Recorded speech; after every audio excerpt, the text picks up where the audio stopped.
we stayed in this game and fought all the way to the end on the onside kick. I really feel for our players. Their fight and working to, play from trailing behind from 10-0 deficit from early on in the game and working to find ways to get ourselves back in the game, making plays, getting ourselves back into a one-possession game. Unfortunately, we were unable to pull it out tonight, but it went all the way down to an onside kick at the end, and I love the players for their fight and what they were able to do. We needed to get off the field on third downs more. When you play an offense like this that is capable of throwing the ball the way they are, we didn't do a good enough job getting off the field in third down situations, and ultimately applying pressure onto the quarterback. And so that's on us. We got to make sure that we're dialed in those situations so that we can be successful. We were moving the ball early on in the game, and we had 2 turnovers, and we found a way still, though, as we're moving into the half there to put ourselves in position, especially getting the ball. And ultimately, we were chasing those 7 points on the kickoff return that we gave up just before the half. And that's on us. We got to do a better job. I got to do a better job making sure that we get in those situations, and we fully understand when we kick a squib kick exactly where that ball needs to be, because we got guys that are capable of putting the ball wherever we need them to, on the field there, and being able to get out of that half and then come out and still the middle 8. We didn't get that done, which that would have gave us a ton of momentum there. So for our team, as we move forward, we have the opportunity to be 1-0 next week, and it's a 24-hour rule just like it is when we win. We got guys that care deeply. I feel for the guys looking at them as they walk off the field and into the locker room. This team cares. You can see in terms of how they fought, all the way to the end. And, it's guys went down in the game, and there were guys that stepped up, moved positions, and, gave us a shot, again, ultimately to have a chance to play for the win at the end. And I love them for that. I'm proud of them for that. We will we'll look at the film, and we're going to find ways to be able to grow, especially as we go down the stretch here. Obviously not the outcome you wanted, but Jonah was a bright spot tonight. He set the program career record for field goals. I mean, what has it been like? What does it say about him to go from a walk-on to now being the most productive kicker in boise-state history? Yeah, just exceptional young man, not only in his skill set and what he's able to do, but who he is as a person, and just proud of him. I mean, there's it's not the outcome we want. We've obviously had some tough losses this year, but there's a bunch of great young men on this team that are doing unbelievable things, and will continue to grow forward. Jonah's just, we're fortunate to have Jonah part of this program and be a part of what he's been able to do, and all the success that he's had while he's been here. Andy, about the kickoff return right before halftime, you touched on it. Squib kick was good. Was it just a coverage issue there?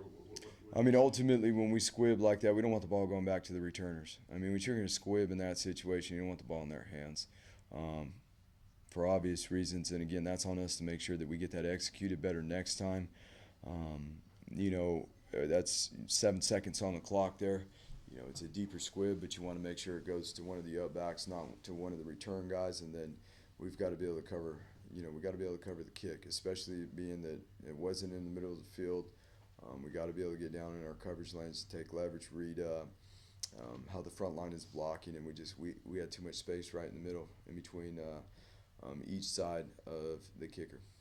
What about the play where Austin got called for waving his arm? That obviously puts you guys in a tough spot back at the 3-yard line. Was the right they call? They said that he simulated a fair catch signal and was not the ball. He was not the intended returner. So because of that, we're down wherever the man that did not signal caught the ball.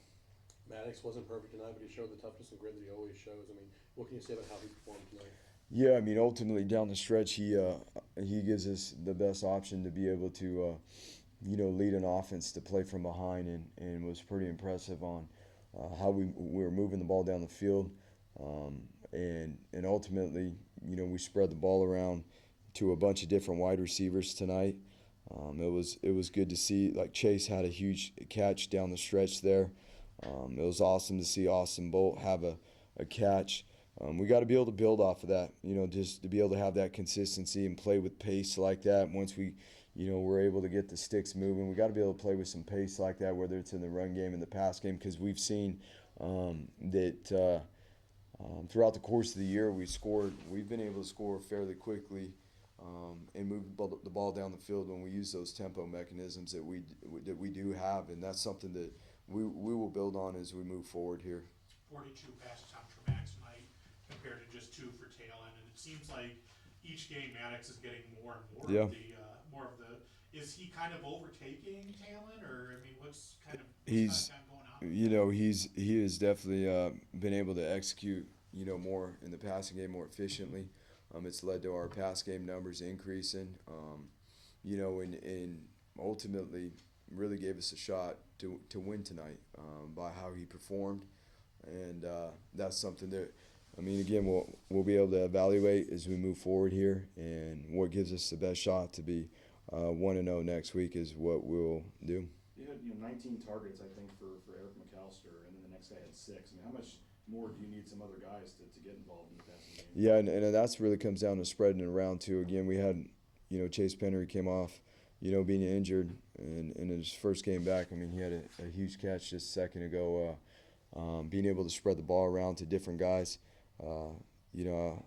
with Steph going down, some other guys got to jump in there, and a guy like Chase jumped in there and made some plays. And again, Austin, we got to get Austin going, in the pass game, and we've got other wide receivers too who are very capable, but again, we've got to get ourselves in that position where we can use that tempo and use the tempo pass game and get rolling. That's shown to be really efficient for us this year in terms of being able to move the ball up and down the field. And ultimately, though, we got to capitalize, in the red zone. We got to do a better job in the red zone. Shooting late there, we had a huge play from Mad Dog, with his run on his scramble, and it was pretty impressive to see him do that.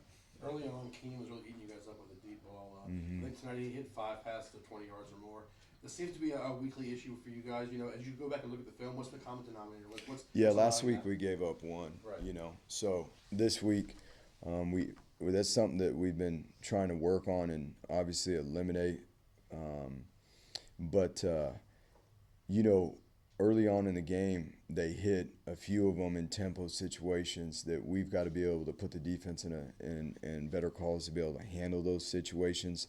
But ultimately, it comes down to being able to apply pressure on the quarterback, and we've got to be able to get ourselves in certain calls that can do that. We've got to be able to win our one-on-ones up front and be able to play with leverage in terms of where wide receivers are lined up and how we're executing our techniques and coverage on the outside. George looked a little closer to what we normally see out of George in terms of his quickness tonight. What do you think of him? Yeah, he did. He looked different even than last week, right? Yeah. Early on in the game, there were some nice holes for him at times, and then a couple times, he made the first guy miss, and he's getting back there. Obviously, it doesn't happen overnight when you're on the shelf that long, but George is a warrior tonight too, not just running out of the backfield, but he had 6 catches too, 6 targets, 6 catches for 61 yards, receiving too. So he stepped up tonight. Looking forward to seeing George continue to grow and get in there and in terms of just getting himself back and getting back to his normal self. But he definitely looked closer to it tonight. 4 and 5 at this point, 3 games to go. I know crazy things can happen, but it obviously looks kind of tough in terms of the Mountain West here. How do you kind of look at where you guys are at with 3 games left? And We'll be 1-0 next week. That's the mentality. Okay. Anything else? All right, thank you. Thank you, guys.